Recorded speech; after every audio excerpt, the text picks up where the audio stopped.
Usually, I think I've got actually a pretty good following. We just do a lot of fun stuff. I mean, just like any stream, I've put up, multi-$1,000 cards and just gotten absolutely rinsed on them. But for me, it's just like I just have a good community. So it's like I don't do anything too crazy, but I think people like to join because I think they see I'm authentic. I like to take care of my viewers.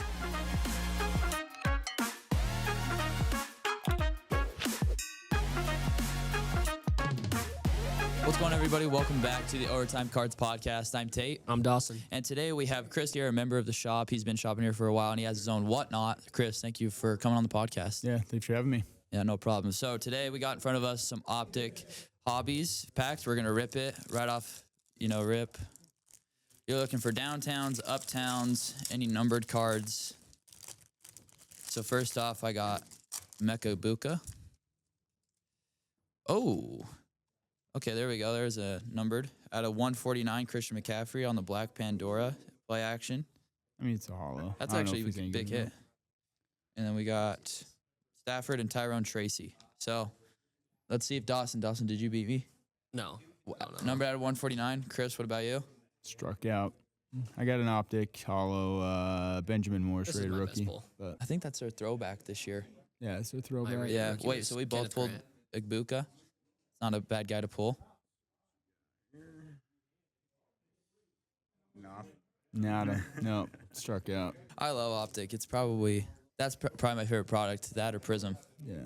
But Chris, so just kind of explain yourself, how you got into the cards, how you were able to start your whatnot to what it is now, and kind of let the viewers know all that stuff. I did cards a lot when I was younger, as most folks did. Mm-hmm. And then just probably 2 years ago, my little boy, he was into Pokemon, kind of started getting into sports. He got me into this, so we started coming into the shop, started collecting a little bit. I started buying on, whatnot, eBay.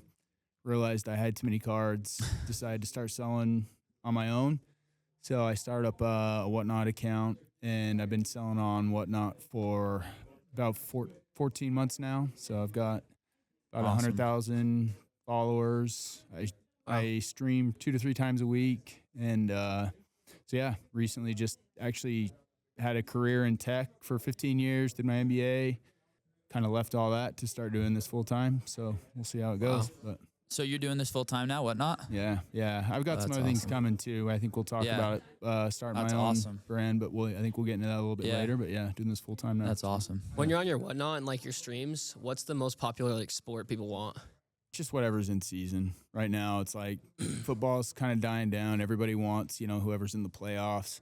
Getting into basketball now. Baseball's starting to creep up, but it's obviously who's ever in season. Yeah. But football, I'd say predominantly, whoever's in the playoffs is what we're seeing. But yeah, that makes sense. For when you started 14 months ago, how quick did your channel grow? It took a little bit. I mean, when I first started, I just like everybody, I had 5, 10, 15 viewers. I think I started at a pretty good time when whatnot, especially with sports, was just kind of taken off. Now it feels like there's new streamers popping up, every day. Yeah. So I think I started at a pretty good time, but yeah, I mean, I just hit my 100,000 follower mark. So yeah, plan for it to keep on growing. So that's awesome. Yeah. So I know you do your whatnot and stuff. When you personally collect, do you have cards that you don't sell, that you just keep? So I have my PC is my Tom Brady. I've got a few of his Bowman rookies. I've got some autos of his, some flawless autos. I PC John Stockton and then Chipper Jones. So my PC is predominantly either low numbered autos, or obviously with Tom Brady as rookies. So yeah, those are my do not touch pile. Cool. Yeah. What's been the craziest stream you've had? Usually, I think I've got actually a pretty good following. We just do a lot of fun stuff. I mean, just like any stream, I've put up, multi-$1,000 cards and just gotten absolutely rinsed on them.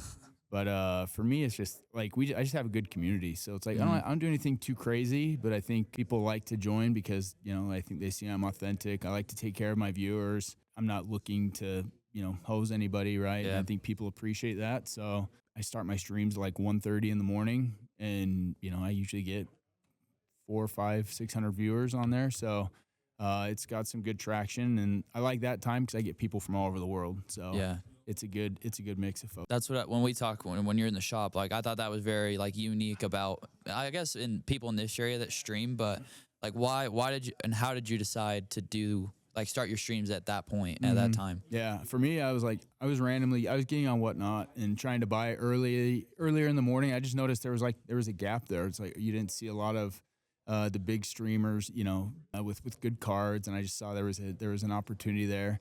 I also, because of how I wanted to structure my stream, I wanted it to feel like a morning show. Like people woke up and that's what they did. They got on, just like they would any TV show. Yeah. Like digital commerce, I think, is the next way of selling.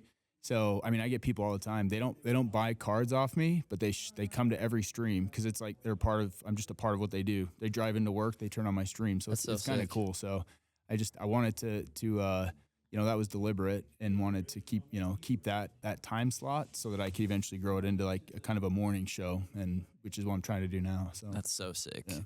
I didn't know people that wouldn't buy from you would join in. oh yeah, all the time. Yeah. I don't they're- like when people like are driving to work and they go to this like the same radio station Yeah. Yeah. every morning. Yeah, and people Exactly. tell me that. I was shocked too. It's like I would when I first started, I'm like, really? But yeah, it's like it happens. I get comments like that all the time. So, and I don't take anybody's money for granted or their time. So the fact that people are doing that, like, Yeah. I genuinely appreciate it, and that's kind of my goal. So, When you say all over the world, like where other than the United States do you Oh, get yeah. like a fan base, I guess? UK, Australia. Get obviously Hawaii, which is still part of the U.S., but outside of the domestic, 50. Mm-hmm. Guam. Trying to think of some other areas I've New Zealand, parts of Europe. So yeah, all Wow. over. So It's just crazy that cards have reached that big of a audience where they're tuning into your stream specifically like that. oh It's yeah, just crazy. From when like we were kids, like cards was just a pipe dream. Like it was just like something we did. the amount of like money coming into this hobby. I think there's a lot of folks, around kind of the 40 to 50, 55 range. Yeah. That they're starting to make money. They did this in their childhood, so it's like that nostalgia behind their cards, right? Reliving their youth. But yeah, there's a lot of money coming into this hobby. You see it with Tom 100%. Brady, buying, or I think he's either building or buying card shops, and just the amount of growth in the hobby. Yeah, it's insane. So, What would you say the most difficult thing about doing a Whatnot stream is for you? I think just the operations behind it and like what goes into putting together a stream, especially in Utah. Utah's hard. There's not a lot of card shows, right? So, I mean, I'm constantly trying to find people to buy off from all over the U.S. I obviously come in here every day, sometimes multiple times a day. Yeah. So that's hard to source inventory, but I think just the operations behind it too, even just your shipping, right? Right. You get after a show and you have to send out 200 packages. You got to get it done quick, right? That's how you really drive repeat buyers is they want their cards, they want them quick. So just being able to get that all operationalized is, can go a long way. So Yeah. being methodical about that before you just start up streaming will go a long way with your viewers. So 100%. yeah. So you mentioned like aside from Whatnot, you're going to start up a new business. Can you explain that to us? What that might be like? Start up a brand outside of my Gil Chris brand. Gil Chris is my Whatnot name, and I just that's what I started buying under, and I just kept it there. I didn't change it, but now I've created a brand called Athlete's Attic. So I'm going to start, selling apparel and merch, and I've got some other kind of tools for the hobby that I'm working on. Still working on getting a awesome. patent for before I, go too deep into announcing it. But Yeah. So that's kind of the next phase of this is what I'm looking to do is grow that side of the business. So. Is the apparel going to be like sports, like focused? Yeah, I mean, for me, it's all about, I think, just trying to create a brand where, it's outside of cards. It's, just something that people can appreciate, relate to. So, yeah, we'll have, T-shirts, bracelets, just kind of figure out what resonates with people. I think that's one thing you got to think about, too. If you're going to do that, you got to be able to iterate fast. So we'll see what catches fire and what doesn't. But one thing that's pretty unique about Whatnot is I have an audience of 400 or 500 people at any time, so I can introduce products to them. I can see, hey, does this fit? Does this resonate?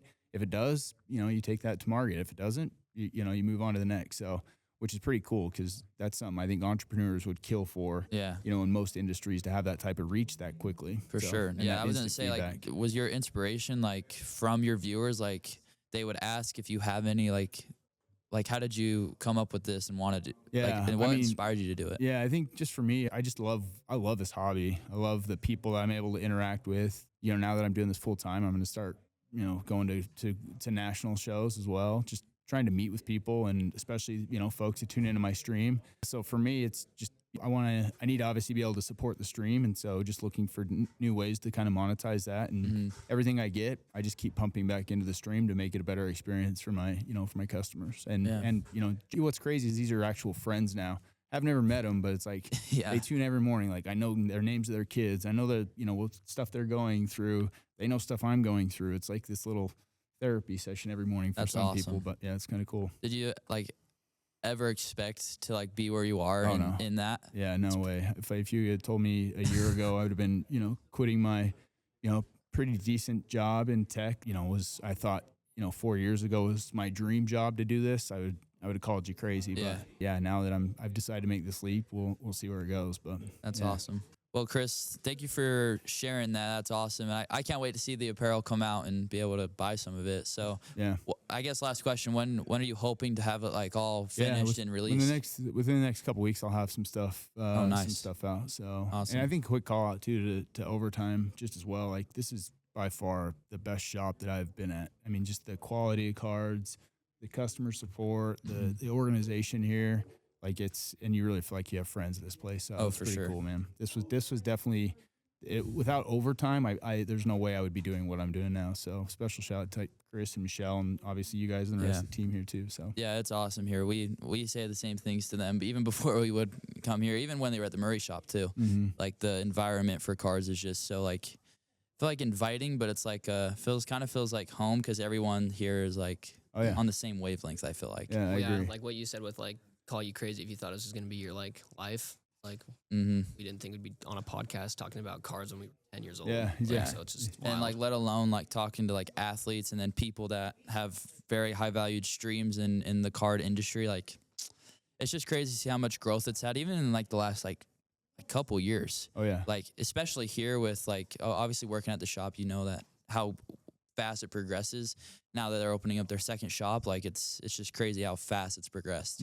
I think Utah's prime for that. There's a lot of money in the state. There's a lot of, you know, enthusiasts. You know, sports is, you know, really obviously catching on, especially with NHL teams coming. Yeah, I think Utah's prime for growth too. So yeah.